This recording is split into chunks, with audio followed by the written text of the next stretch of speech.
Our first speaker is going to be Alex Kalinicos. Alex is a leading member of the SWP, writes a weekly column for Socialist Worker, and has a new book coming out, The New Age of Catastrophe, very soon. Our second speaker, who we're delighted accepted the invitation this afternoon, is Gilbert Achcar. Gilbert is Lebanese, is a socialist academic from SOAS, and has another new book coming out called The New Cold War. So not a lot of laughs there. Very serious, obviously, discussion, because there's a whole discussion going on about debating the war in the Ukraine. Each of our speakers will speak for 20 minutes. There are going to be team members circulating. We're going to run speakers' slips to the session just so we can try and ensure we get a wide range of contributions. And then each of the speakers will be coming back for 5 or 6 minutes at the end. So I hope you enjoy the discussion. Do think about filling in a speaker's slip. No question or point is too trivial or isn't interesting. So let's have a good debate this afternoon. So I'm going to ask Alex to start us off.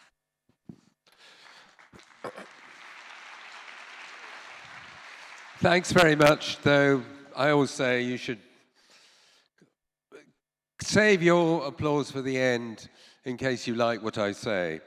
But it's very nice to be here, and it's very nice to be seeing you all, you know, in 3 dimensions after the strange existence that we've had for the past couple of years.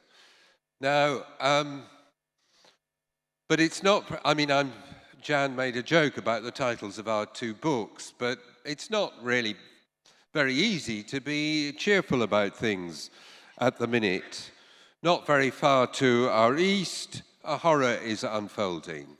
In Ukraine, we have an old-fashioned conventional war involving, in particular, large-scale artillery bombardments going on. Casualties on each side are estimated to be 200 killed every day. We know from the stories that the media emphasize that a lot of civilians are being killed in the kind of indiscriminate bombardments being mounted by the Russian invading forces. And we also know that millions of people have been displaced from their homes, in many cases to flee the entire country, to move actually not just west into the EU, but also east to Russia and other parts of the former Russian Empire. This is absolutely horrible, and of course we have to be against this war. We in the Socialist Workers' Party have opposed the Russian invasion, and we demand that Russia immediately and unconditionally withdraw its troops.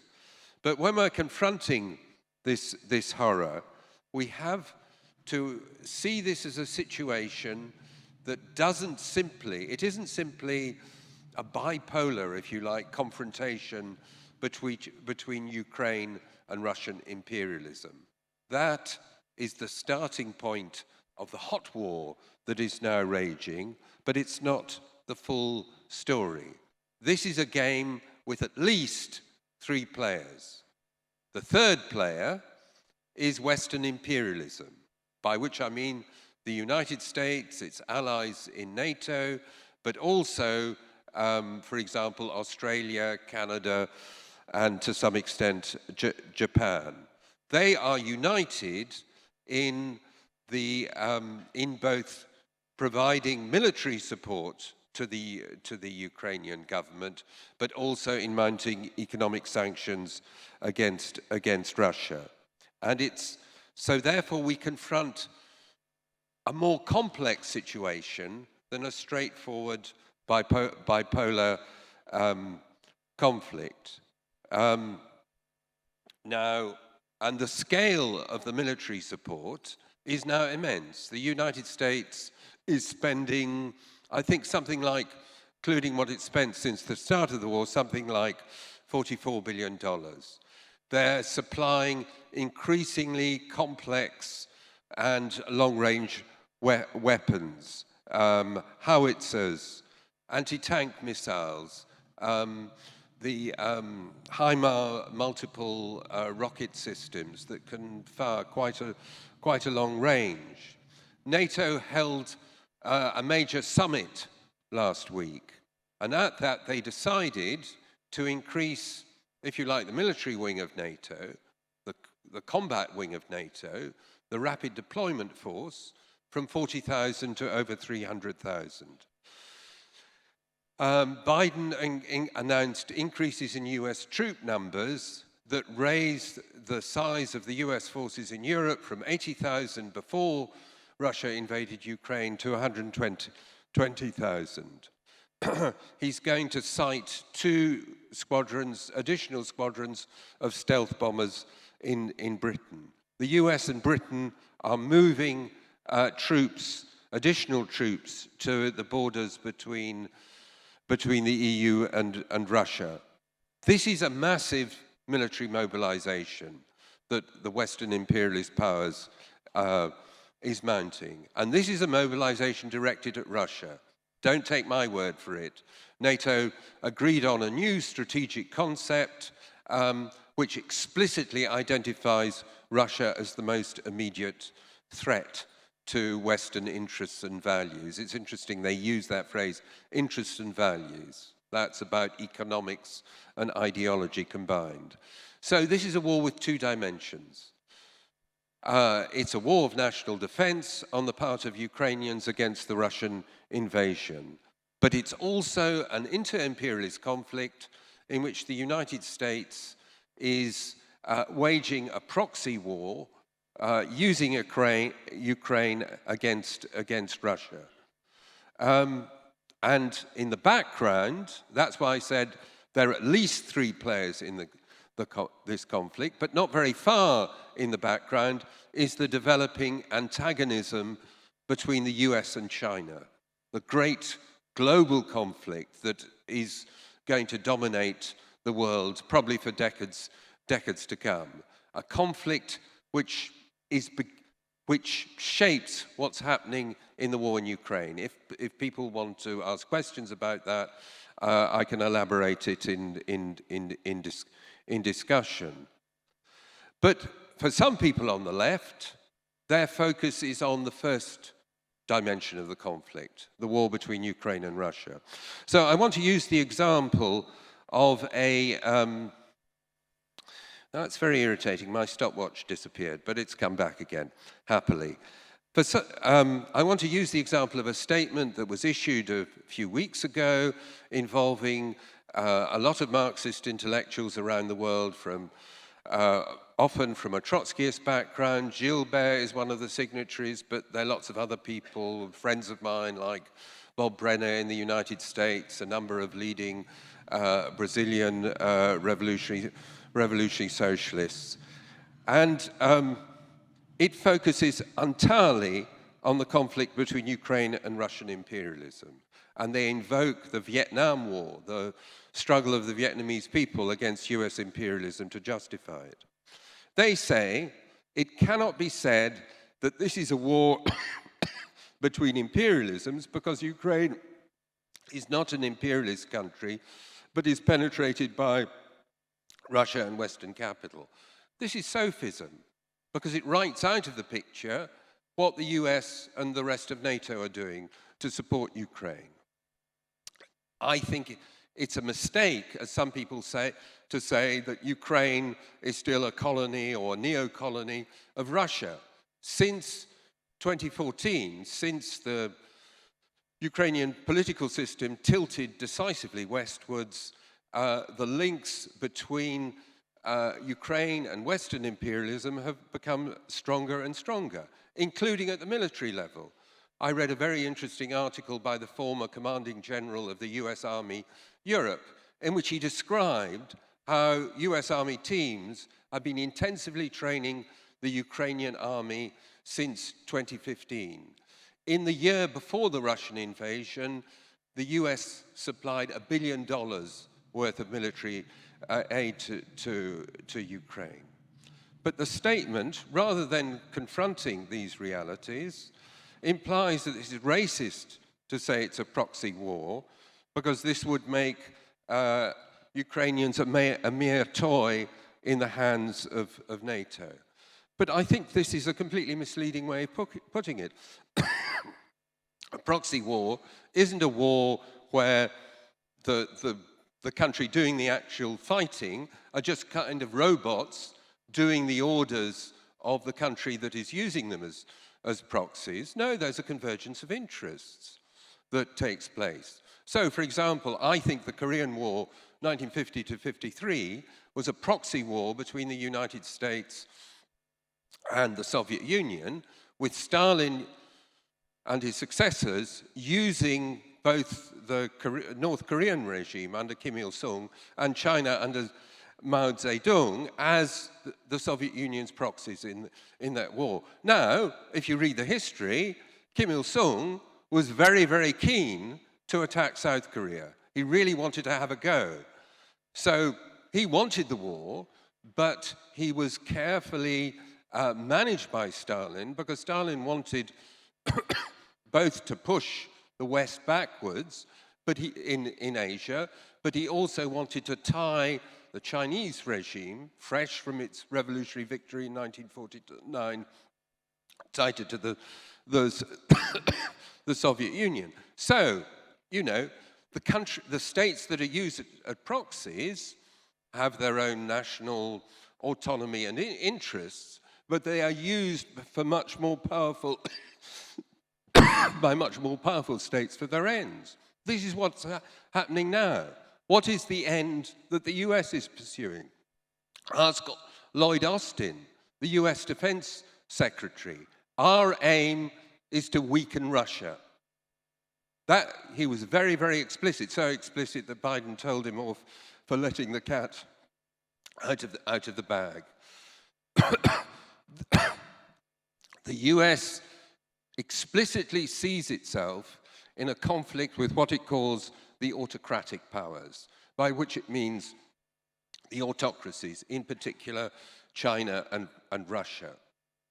It didn't necessarily choose this war. I'm not a conspiracy theorist, but it is using the war to weaken Russia and to send a signal to China that if you try and take Taiwan by force, we will stop you. Now, and the comparison with the Vietnam War is particularly inappropriate, I think. The Vietnamese Communist Party led a national liberation struggle against first French and then American imperialism for 45 years. A comrade of Gilbert's, Pierre Rousset, wrote a very good book about this. After they defeated the French in the early 1950s, the Vietnamese were effectively betrayed by Russia and China, which at talks in Geneva in 1955 forced the Vietnamese Communist Party to accept the partition of Vietnam between North and South.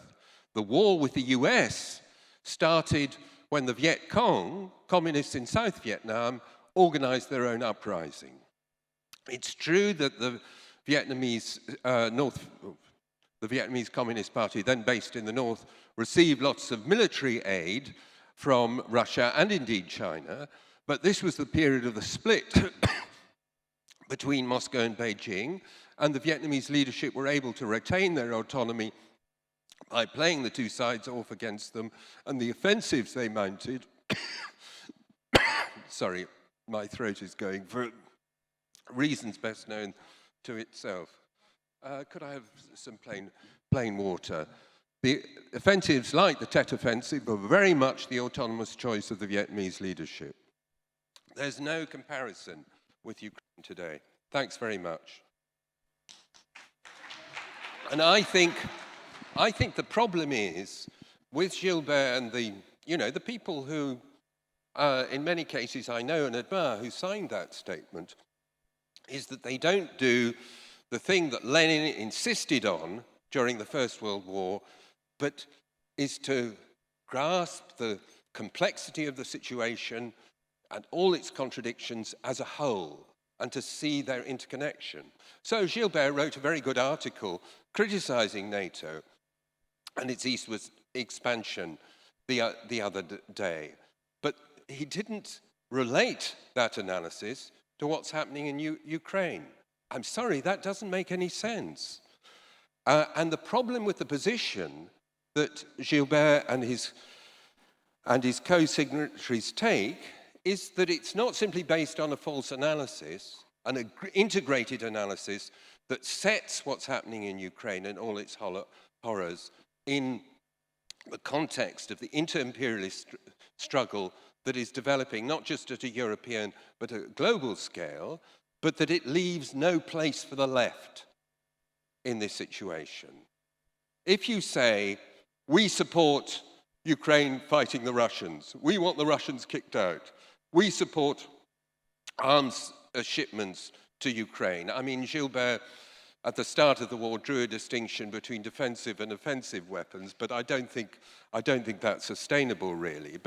And the statement doesn't go into those sorts of details. If you take that position, you are entirely operating within the mainstream of politics in the major Western capitalist states, not the rest of the world, because everyone knows by now that when you move to the global south, the enthusiasm for confronting Russia evaporates very, very quickly, but you're part of the Western mainstream if you simply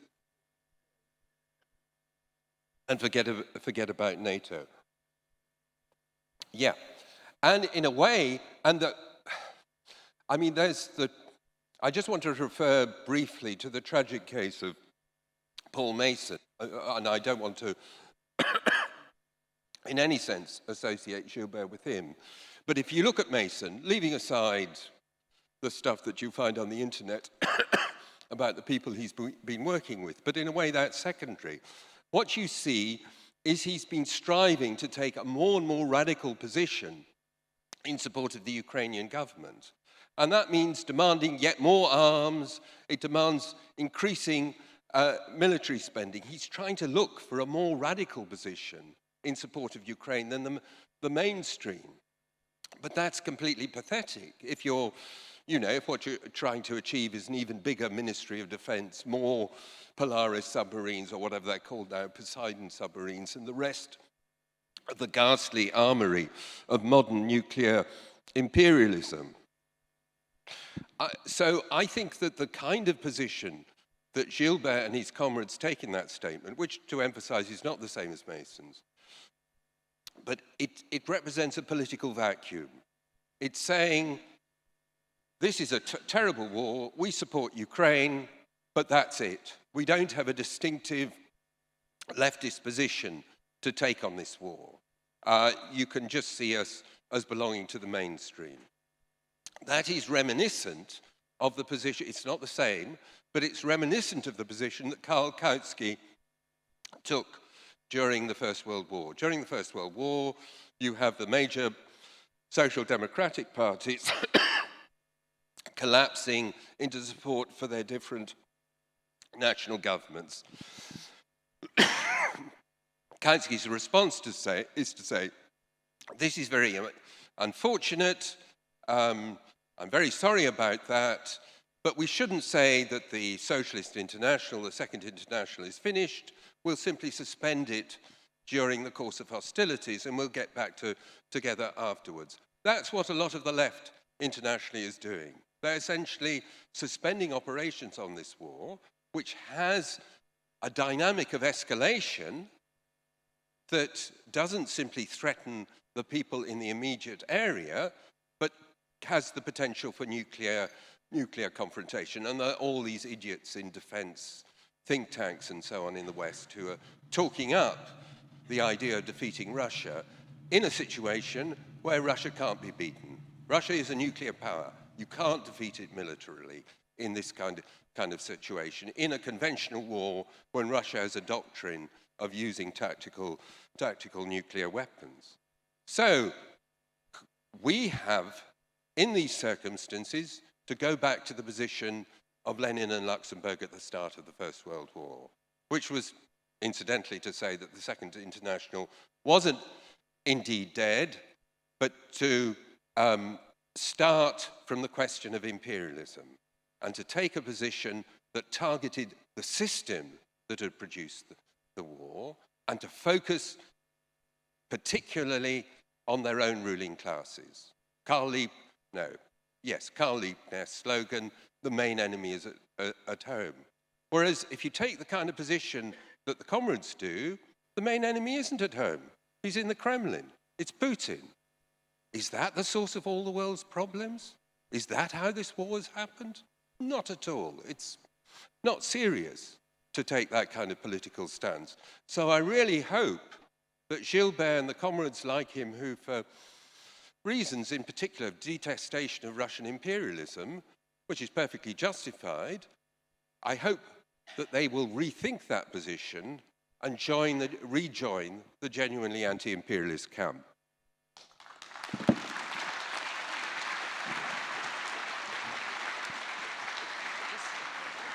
Okay, thank you, Alex. And now I'll hand over to Gilbert.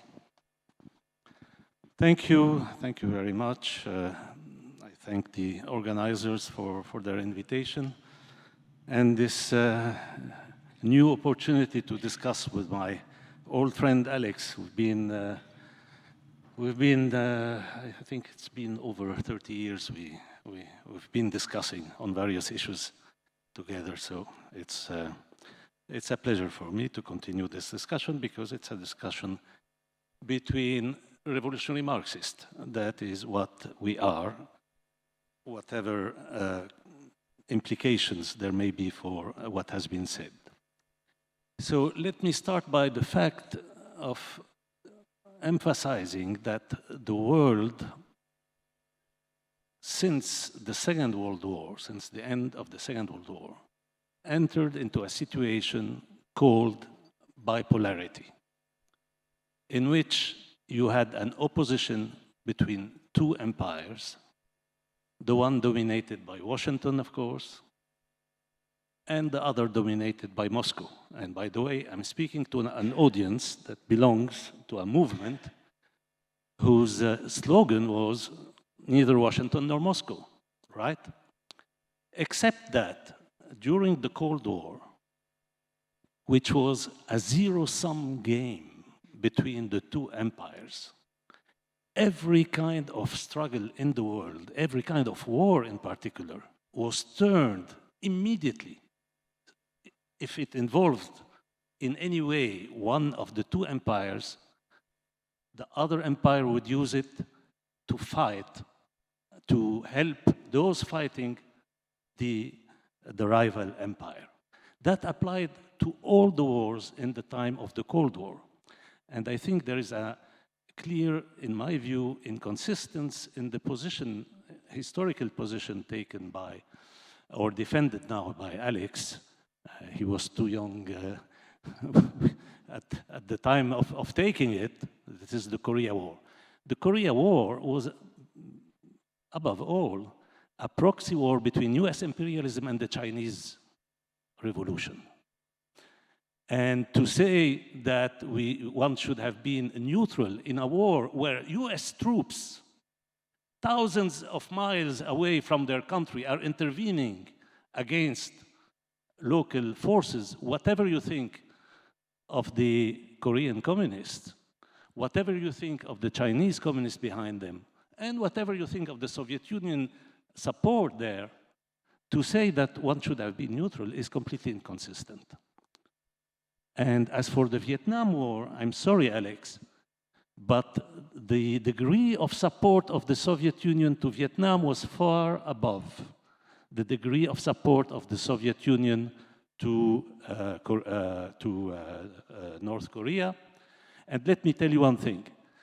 The Soviet Union, which your international current regarded as a state capitalist country, as well as China, you regarded China as a state capitalist country. So you have two state capitalist countries, so you have two capitalist empires in the world, right? Well, look at what the Soviet Union gave and China gave to Vietnam. much more than whatever is being given now to Ukraine. Let me give you just a few figures. 500 aircraft, including 180 fighters, including MiG-29, which was the most advanced the Russians had at that time.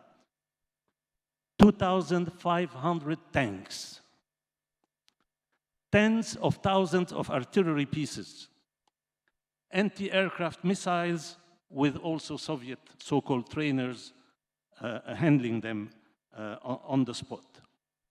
So you had a huge support for the Vietnamese by the Soviet Union. So by the same logic, especially if one regards the Soviet Union, as was your case, as an imperialist country, a state capitalist country, then what should have said, no, like what your historical current said about Korea, we are against this war. We don't take sides in this war. That's utterly inconsistent in my view. So now that was the Cold War. I have since 1999 published a book whose title was The New Cold War. And it is the content of that book that I'm republishing with which much more added to that, updating the analysis. But the key point is that indeed, since the 90s, we entered into a new Cold War, and the main culprit, and I've written that several times, and Alex probably knows that, the main culprit for this situation is the United States, is NATO, definitely. The United States bears the main responsibility in creating the conditions during the 90s and afterward that led to what I characterize as a new Cold War, with the same kind of zero-sum game between Russia tending to ally with China, versus NATO, the United States, Japan, all the strategic alliances dominated by Washington. So it is definitely Washington's responsibility to have created the kind of world in which we are. And that applies to this issue as it applies to many other issues, because the United States was in such a dominant position at the end of the Cold War, after the collapse of the Soviet Union, that it held the main keys to the world situation. They themselves used to say in their document, shaping the world. That was what they were doing, and they shaped the terrible world in which we are indeed. So, when I say that, not here, but in the general public, I'll get people telling me, you are excusing Russia's invasion of Ukraine. Because the dominant discussion is not the one we have here. The dominant discussion, the mainstream discussion, is completely different. So when you say that, that's what you are told. You are justifying or excusing or finding excuses to the Russian invasion. Well, I don't buy into this kind of explanation. To say that Britain, France, and America were responsible in creating, in 1919, the conditions that led to the rise of Hitler, to say that does not in any way justify what Hitler did, right? So this is a way of trying to prevent the discussion, which is very much in the mainstream.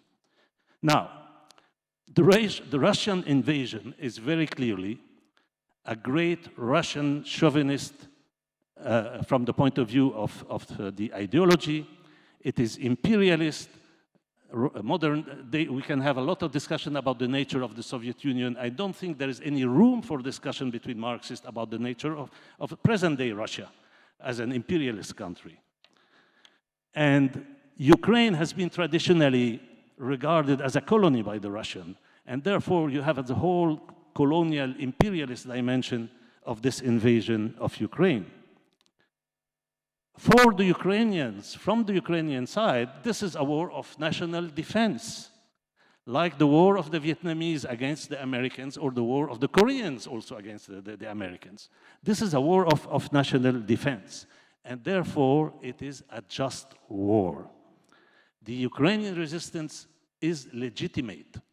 It is defending its country, its people, the sovereignty of its nation, and this is something that we, as left-wing, as Marxists, as radicals, we support, we definitely support. Now, of course, the Ukrainians are getting weapons from NATO. I mean, if we consider, Alex said, we are for the immediate and unconditional withdrawal of the Russian troops. That means that this invasion is completely, is an imperialist invasion which should be repelled. Then, how do we want the Ukrainians to fight against Russian imperialism? They don't have weapons of their own, and I don't think that the SWP is in a position to send them weapons that would change anything in this situation. It's the same for the Vietnamese. The Vietnamese would not have been able to fight US imperialism without support from Russia, from the Soviet Union, the USSR, and from China. That would not have been possible. So, again, this is the kind of situation that you have every time you have a war between an imperialist power and a much weaker and smaller country. The country either has to surrender, to be occupied, to lose its sovereignty and the rest, or if it is to fight back the invasion, it needs weapons. And these weapons, they come from here. I'm sure Alex is familiar with Leon Trotsky's writings on that, and saying that even if Nazi Germany was sending weapons to the Algerians to fight French colonialism in their country, that should have been supported, not in the sense that you will go in demonstrations saying, long live Nazi Germany, and I'm not saying, and no one is saying, we have to demonstrate to say, long live Boris Johnson's support to Ukraine. Actually, I wrote a piece about the braggadocio of Boris Johnson, how it is completely unhelpful, actually, to the Ukrainian, the way that he is trying to outbid everybody, the wag the dog situation that we were familiar with in this context. So, this is the condition that we have, and this is not an academic debate, of course. This is, of course, a debate between socialists and activists. And therefore, we always draw a distinction between oppressive wars and just wars. When a war is an imperialist war, our position is defeatism. That is, including sabotage, including everything, refusing to fight, supporting deserters, whatever it takes on the imperialist side to weaken the imperialist side, to accelerate or to wish or to work for its defeat. And this is the position that the Russian left is taking. Sorry, Alex, I mean, you say the left is not here. I'm sorry, the left in Eastern European countries is much more on the position I'm defending than on the position that you defend. Whether the Russian left, the Russian radical left, or the Ukrainian radical left. And what are the Ukrainian radical left doing? The comrades of the social movement of Ukraine. What are they doing? They are taking part in the territorial militias, that is like the National Guard in France or whatever. This is where civilians are engaged in the fighting and contribute to the war effort. That's what they are doing, and rightly so. Does this prevent them from saying Zelensky is a neoliberal and fighting against Zelensky? Of course not. But we are also familiar with wars of national defense against colonial powers, where you fight alongside people who are completely unpalatable from your class perspective, but with whom you find yourself in a single fight against a national oppressor. That is the situation that you have. And to say that we are against them receiving weapons from NATO means, again, that we are for their surrender. And I'm sorry, I'm not for the surrender for the Ukrainians. I defend the right to get weapons from whichever source they can get. If you had a revolutionary state, you know, I don't know, Bolshevik Russia or whatever, that would be great, but you don't have it. So either you get into very abstract position, like the one explained by Alex, or you are concrete. And I know what I'm speaking of. I come from a region where the Palestinian resistance for very long was funded and armed by the Saudi kingdom, the most reactionary, most anti-woman state on earth. So what? They were taking weapons where they could get them in their fight against the Zionist state. And we know, we have seen those kind of discussions, and we should beware of what I call contemptuous denial of agency to any population. In this case, the Ukrainians. Yesterday, the Syrians, and this Alex also knows about that. How many people on the left we heard explaining to you that, well, United States and the Gulf countries are supporting the Syrian uprising, and therefore we should support Assad. I mean, that's not our kind of approach.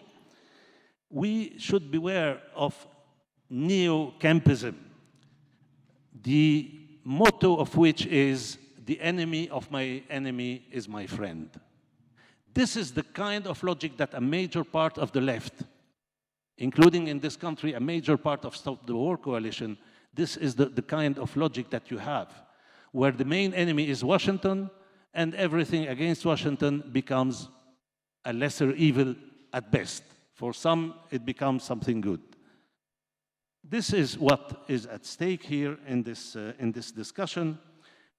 Our position is against all imperialist countries, all of them. There is no lesser evil to choose between them. We are against all imperialist countries. We are for the right of peoples to self-determination. That's the meaning of anti-imperialism, the real meaning. And the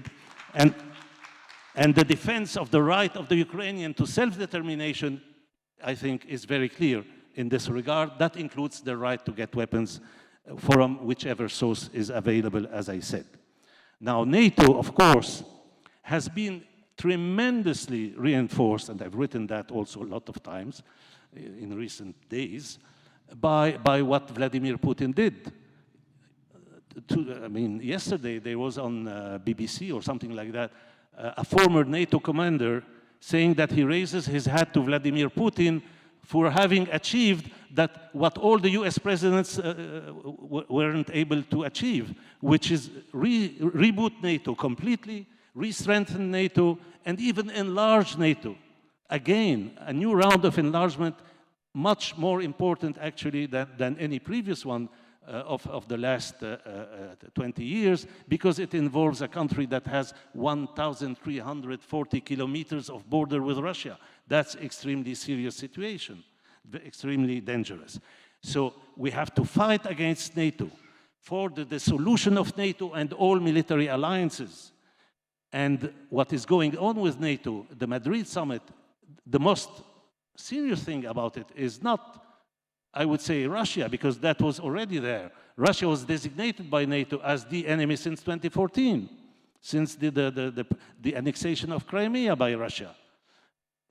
What is more serious and dangerous is the extension of NATO's area of interest to China, to the Asia-Pacific. And this goes in the same direction of Boris Johnson and his AUKUS pact and all that. And this is extremely dangerous imperialist policies, creating conditions, global conditions that really put the world at the brink really of a major disaster, compared to which this ongoing Ukraine war would be quite a little thing. So this is the position that we should have. against NATO, for the dissolution of NATO, and of course against its expansion, and for disarmament. This is an old principle of the workers' movement. Engels wrote a famous, Friedrich Engels, famous pamphlet on that. And we have had, this campaign should be resumed, international, global campaign for disarmament and for peace. This is, I think, the position that corresponds to Marxist internationalism as I understand it. Thank you very much. Okay. Thank you, Gilbert. Well, now we're opening it up to contributions. Okay, I'm sorry about my difficult surname. So it's impossible for English people to pronounce it. Thank you, Alex and Gilbert, for the debate. I want to go directly into what you said, Gilbert, in the end. I try to bring together the demand for disarmament and the support for the arms shipments of the NATO state, because I think from the perspective of the NATO states, the EU and the governments, these questions of arms shipments and armament are mixed together or intertwined directly. I want to give you an example. There's a strong support in the German ruling class for the NATO approach. 2 days after the beginning of the war, our Chancellor Olaf Scholz announced 100 billion euros to be spent in armament in German army. They decided on buying killer drones, which was not accepted in the German population since now, and they decided to overcome another taboo. This is to send heavy arms directly into war regions. Annalena Baerbock, the foreign minister, said that in connection to the arms shipments is that Russia should not get on its feet again. And so I think it's very clear that from the perspective of the ruling classes in the West, the support for the military support is directly mixed with their own geostrategical, military and economic interest. And so I think it is very important that we build an opposition towards this. Die Linke decided last weekend that we oppose arms shipments to Ukraine.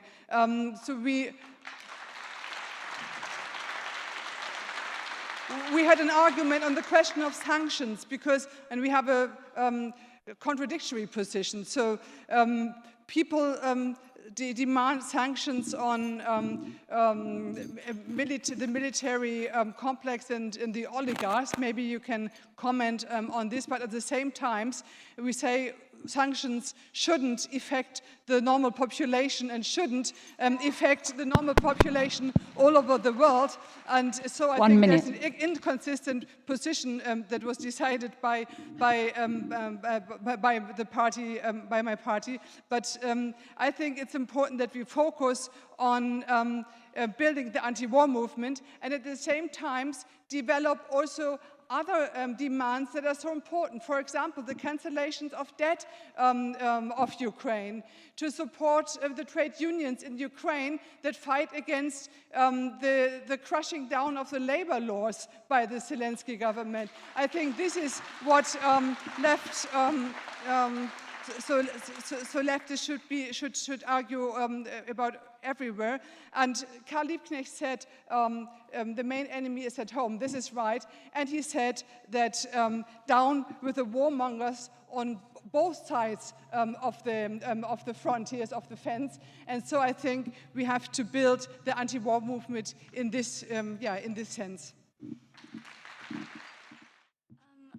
Well, I apologize because I misunderstood the assignment. I assumed I would write down my question and it would be read out, so I didn't think I would be coming up here.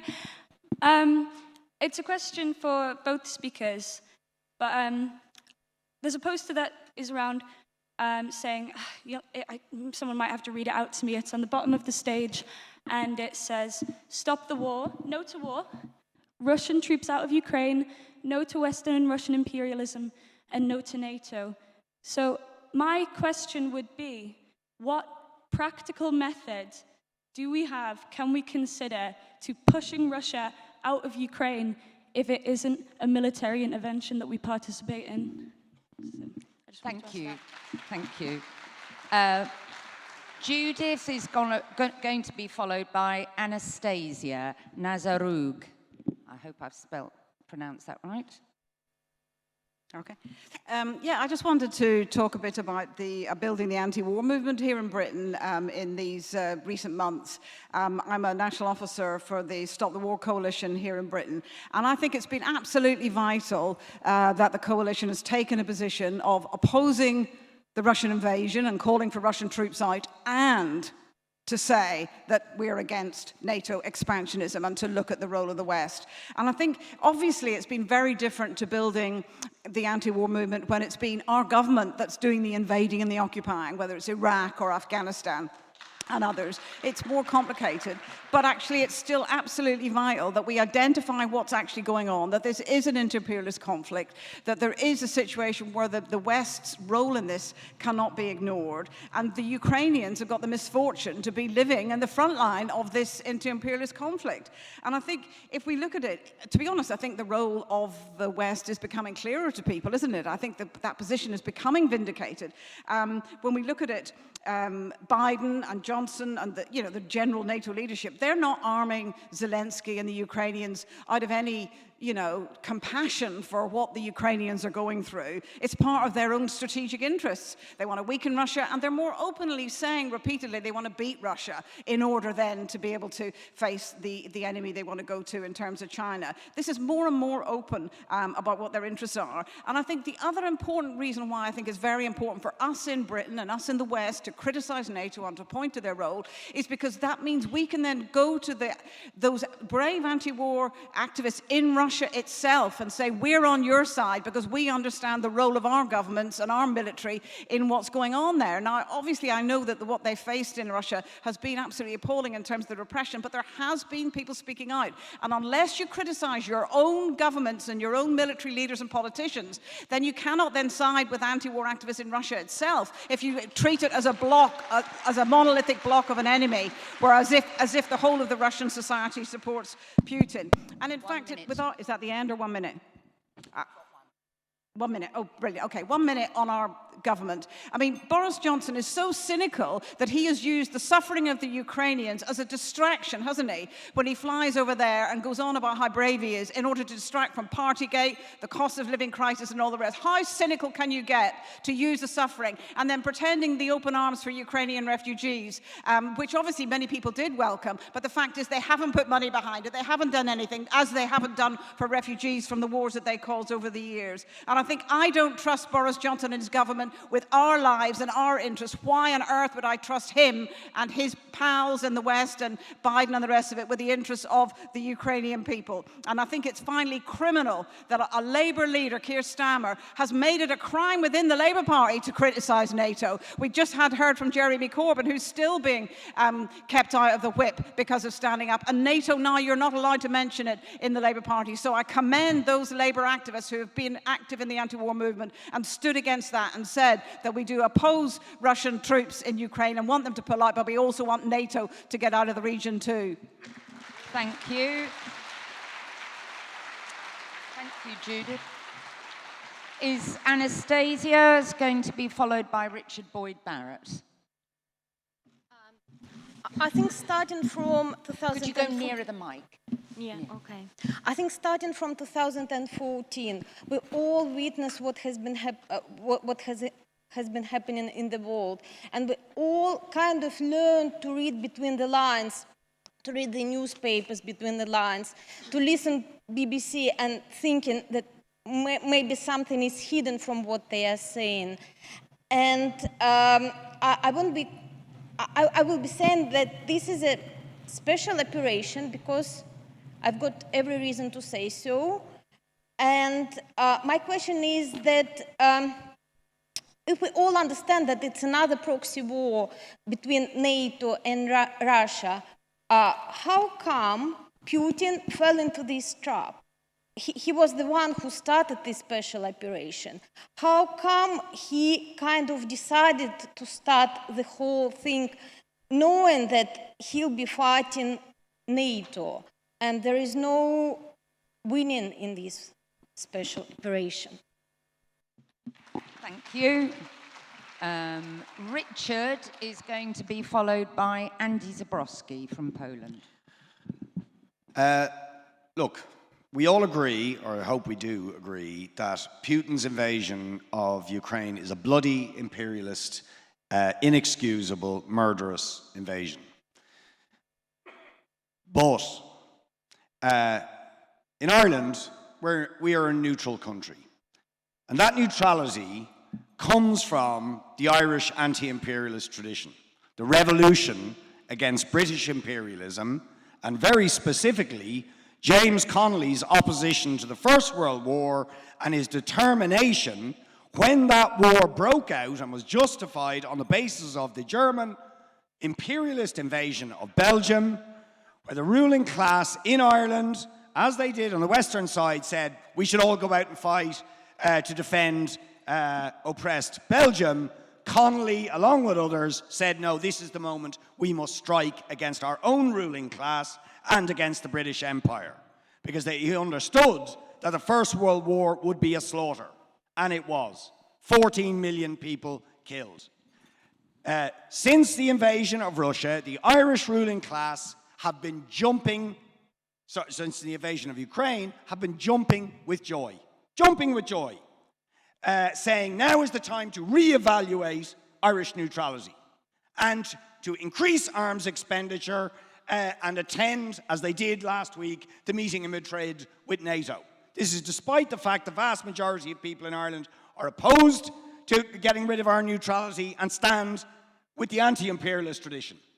So that is the net result. If we start to back NATO's agenda of throwing arms into this, conventional military warfare, inter-imperialist conflict, it is a weapon they are using to crush the genuine anti-imperialist tradition.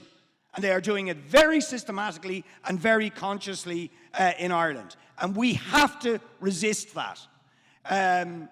Because the truth is, of course we stand with the Ukrainian people against this imperialist invasion. But does anybody seriously think a conventional war in Ukraine is going to be anything other than a disaster for the Ukrainian people? 1 minute. When Ireland was occupied, the revolutionaries like Connolly did not say, let's look for military support from other imperialist powers. Rather, they understood they had to strike out against all imperialism. All imperialism. And we cannot be a party to the rotten double standards of the big imperial powers, the same people who bombed Iraq into the Stone Age, killed 1 million people, and our government tried to facilitate that. And they say, we want to defend the oppressed Ukrainians who are repressed, and we absolutely stand with Ukrainian people, but say nothing about Saudi's brutal war backed by the United States, by France and Britain, bombing the hell out of Yemen. Say absolutely nothing about Israel's apartheid regime and its persecution of the Palestinian people, who are using the Ukrainian situation in order to rehabilitate imperialism and attack the genuine anti-imperialist tradition. No, if you're against war and imperialism, you have to stand up against all war and all imperialism, not use this as an opportunity or fall into the trap of rehabilitating and legitimizing the agenda of NATO and the Western imperialists. That would be a disastrous mistake. Okay, thank you. I don't think Rob Ferguson is the next speaker, and then they'll be followed by Lucia Pradella. Okay, I'm a socialist living in Poland, and I think what I want to start with is actually Vietnam, because you could foresee a victory for the Vietnamese by kicking the US out of Vietnam. When we're talking about Russia in Ukraine, what does the victory look like in terms of NATO versus Russia? Does that mean that there's going to be a march on Moscow? Does that mean that they're going to take over, they're going to occupy parts of Russia? How is that victory supposed to look? It's a completely different situation, in my opinion, between Vietnam and the Ukrainian. When it comes to the left, the most left-wing part of Polish social democracy, the leader of that grouping, it's called Razem Together, he said that we are against all imperialisms after the 24th of February. And then the leader of that social democratic organization looked at him quizzically saying, how dare you say something like that? The only imperialism is really Russian imperialism. And since then, they've shut up about it. They voted for increased arms expenditure. So Poland is now not spending 2% on weapons, but 3% of GDP on the weapons. 1 minute, Andy. If NATO is supposed to be dissolved, why then is NATO part of the solution to this problem, to this war? We should be arguing that NATO should be kept up because perhaps Russia is going to attack more of its near abroad in the near future. Why don't we argue then for maintaining NATO so that we can carry on sending arms to the countries bordering Russia? See, the problem of agency, you talk about the problem of agency, and I think really this is the question that worries most people, that they think that people don't care about the Ukrainians. We're just talking about imperialism, the Western imperialism and Russia, and we're not talking about the interests of the Ukrainians. But really, the Zelensky government is not the interest of the Ukrainians. The Zelensky government has hitched itself to NATO. The Ukrainian government has done that even before the Russian attack. So the question of agency is really vital for socialists. We do not include NATO, the biggest military alliance in the world, in the question of Ukrainian agency. Our agency is something different. Now we've got massive inflation in all the countries around the world, and we've got, like in our newspaper, on the front page, we've got time for a summer of strikes. Here we've got bus workers with flares. They've taken over a bus, and it says, Workers' Rebellion. They've taken over destination Workers' Rebellion. That's what we're looking for. We're looking for the unity of peace movements around the world. We're looking for workers' unity around the world and not seeing NATO as part of the agency of the Ukrainian people. Okay. All right. Rob Ferguson is going to be followed, as I said, by Lucia, and that will be last contributions. At the heart of this debate and the argument is how we frame the defining feature driving this war. And that's where the question of the inter-imperialist character of the war is so important. And by the way, I'm sorry, I think, Gilbert, you're wrong about Korea and China. It's not about how close the confrontation is. No imperialist power is defensive. Not China in Korea, not Russia in its near abroad. That is not the attitude we take. Every imperialist power attempts to oppress other nations, other peoples, and its own working class. And I think Vietnam is also different for the reasons that Alex spelled out, but also because during the Cold War, almost without exception, the great powers observed their respective spheres of influence up to the point where it would mean outright confrontation. That is not the case here in Ukraine. And it is true that there are those on the Russian and Ukrainian left that Gilbert refers to who do support weapons to Ukraine from NATO. However, it's by no means all, and it's not reflective of the population, and I think in part it reflects the demoralization and despair, understandable, particularly in Ukraine, facing the destruction and savagery of Russian imperialism, but also in Russia, where the left and the anti-war movement now feels so disempowered and isolated. They think that the idea that somehow defeat in war will get rid of Putin 1 minute, Rob. for you starts to hold out.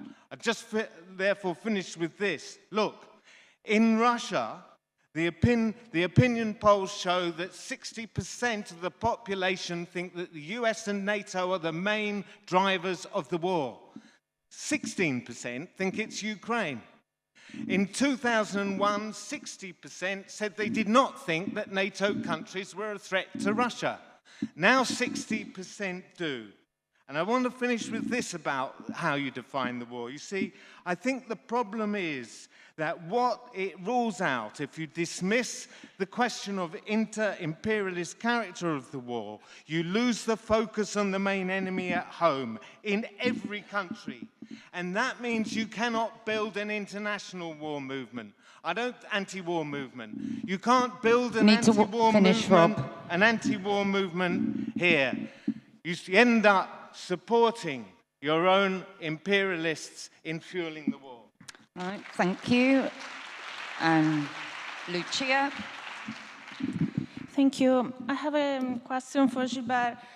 I think what we've seen today is the same approach that you took in 2011 when there were the uprisings in Libya, and you kept saying that we needed to have a concrete approach, and for this reason you supported a no-fly zone against the Gaddafi regime. And I wanted to ask you what kind of lessons about the role of NATO you've drawn from the Libyan experience, since after 10 years of that intervention, we've seen a country that had the highest development indexes in Africa being reduced to a destroyed country where basically slavery has become the dominant mode of production. And I think we need to draw lessons from this experience, and we need to look at the role of NATO and Western imperialism, not only in the process that led to this war, as Alex has described earlier on, and that you have completely ignored today, but also in the role that Western imperialism is playing right now in changing and destroying Ukrainian society. Let's look at the role of the US and US aid in, for example, supporting the Zelensky government in drafting labor laws that would abolish all labor rights, allow employers to force workers to work up to 100 hours a week, and they have already passed laws that basically cancelled subscriptions to unions and abolished all rights for women in the workplace. I think it's too easy to criticize Russian colonialism if we don't also criticize the role of Western colonialism and how Western imperialism is trying to reduce Ukraine to a pool of cheap labor and resources that they want to exploit. 1 minute, Lucia. And that we have already seen that 7 million Ukrainians have emigrated since 1991. Many Ukrainian women are here to be exploited 24/7 in our households. Is this the liberation that the West is bringing to Ukraine? So I think what we need to do as communists, as internationalists, is to side with workers in Ukraine who are resisting these attacks, workers on both sides of the conflict, from workers in Italy or Greece that blocked the delivery of NATO weapons to Ukraine, but also workers from Belarus and trade unionists who also blocked the delivery of weapons to Russia and have been put in jail, and no one talks about them. And we should This is the kind of solidarity that we should support, not NATO bombs that destroyed countries from Libya to Afghanistan to Ukraine. Well, we're going to come back now. The speakers are going to react to those contributions. They'll each have 6 minutes each. We will run over a little bit, so I apologise to those who've got to leave, who've got children in the creche. The first person to come back will be Gilbert. Thank you. First, I want to apologize, but a big part of what has been said, I couldn't understand here because of the terrible acoustics. I don't know if on your side of the room you could hear everything, but this side of the room was very difficult to follow. I'll make 4 points. First, start by the end. Lucia has one more time repeated a canard that has been said so many times that I have refuted so many times. I never supported the no-fly zone in Libya. This is not true, period. And I defy you to find any line by me saying that. I have explained so many times this, but some people, you know, whatever you tell them, they will come back with the same. Even if you deny it, even if you prove, even if they don't have a single element to show that, to prove their accusation. So please refrain from such accusations and try to read what I said at that time. And I explained it many times. Second point, Zelensky is certainly not my hero. That's Boris Johnson's hero, maybe certainly not my hero. But is this an argument about the stance you take about a national war, a war of national defense? I mean, in the national wars against imperialism, you have had so many instances of much worse than Zelensky. When Trotsky supported the Ethiopia against Italian fascism, you think the slavist regime of Haile Selassie was more progressive than that of Zelensky? I mean, this is really an elementary argument.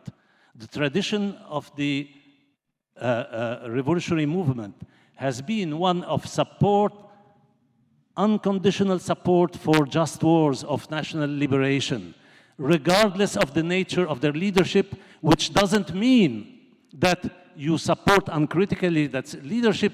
That means only that if there are communists, that's the language of the Third International, on the spot, they have to fight for to seize the leadership from the bourgeois leadership. But doesn't mean that you don't support a struggle, a national struggle, unless it is led by revolutionaries. That's a very ultra-left position that has been so many times rejected by Lenin and that tradition. The two key questions have been posed by the two first comrades who intervened. The second comrade who intervened asked, what means do you have to push Russia out of Ukraine? If you say Russia must leave Ukraine, must get out of Ukraine, this is an imperialist war and we support Ukrainian sovereignty. How can the Ukrainians fight if they don't get weapons? I mean, this is absurd. There is no answer you can give to that question that is serious, that is not laughable. Any answer other than weapons is laughable. That's one thing. Second question, Christine. Well, I see absolutely no inconsistency between, say, defending the right of the Ukrainians to get weapons from wherever they can and being against NATO, for the dissolution of NATO, and for disarmament. Actually, I mean, Alex mentioned a recent article from me in The Nation against NATO. If you see on Jacobin, you will find an article by me against the increase in military expenditure all over these countries. So am I inconsistent? No, I don't think I am at all. Because let them give weapons to the Ukrainians, but if I am for disarmament, precisely, I'm against replenishing their stocks, period. I'm against any increase in military expenditure. I am for the reduction of military expenditure, the international reduction, global disarmament. That's what we should be for, because that's what is said. And look at the contradiction that they have. They say Russia proved much weaker than was believed. When the war started, the CIA and the others were saying it will take 48 hours for Russia to invade Ukraine. And then they started saying how, oh wow, the Russians appear much weaker than we think, and they are using still Soviet-era weapons and the rest. So how do you reconcile this view that Russia is much weaker than you thought, and this view that Russia is actually being depleted from its weaponry, unfortunately using them to crush Ukraine, and at the same time explaining that you have to raise tremendously your military expenditure? It is obviously inconsistent. They are seizing the pretext, and that's why actually NATO is bringing China now in the picture, because you could say, well, Russia is weaker, but China is getting stronger. This is what we have to fight against. And there is absolutely no inconsistency, on the contrary, between this fight and the support of the just war waged by the Ukrainian people against Russian imperialism. Thank you.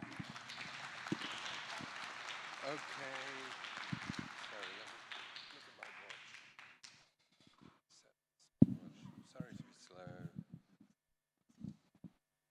Well, Gilbert complains about slurs. I appeal to him to cease to repeat the slur of neo-capitalism. We do not regard Russian imperialism as a lesser evil than Western imperialism. We look forward, you look forward. I didn't interrupt you, Gilbert. No one has interrupted you. No one has interrupted you. No, you make this, in the context of a debate, yeah, you make an abstract, apparently abstract point about neo-campism. You slurred Stop the War. The campists have been completely marginalized in Stop the War. So let's avoid slurs on both sides. Secondly, you said we need to be concrete. I agree with that. But being concrete means that you can't treat all imperialist powers as the same. Of course, in other words, we have to develop a particular approach towards our imperialism. So, of course, Russian socialists, where they do, a right to call for the defeat of Russian imperialism in Ukraine. Although, I think it's interesting that Gilbert didn't answer Andy Zabrovsky's question about what the defeat of Russian imperialism means in the context of the Ukraine war, because I think it's becoming increasingly clear that Russia can't be militarily defeated, that the defeat of Russian imperialism depends crucially on the development of mass struggles, in particular working class struggles in Russia itself. But what about our imperialism? Because we're not in Russia. We're in Britain, an old imperialist country, a key prop of the US alliances like NATO. According to Gilbert, we're not a party to this war. We're simply watching it. It's just between Russia and Ukraine. But this beggars belief. And some of what Gilbert says undermines his case, because what we're seeing is a recalibration of Western imperialism that was celebrated at the NATO summit last week to confront the so-called autocracies. Most important, China. The Biden administration is very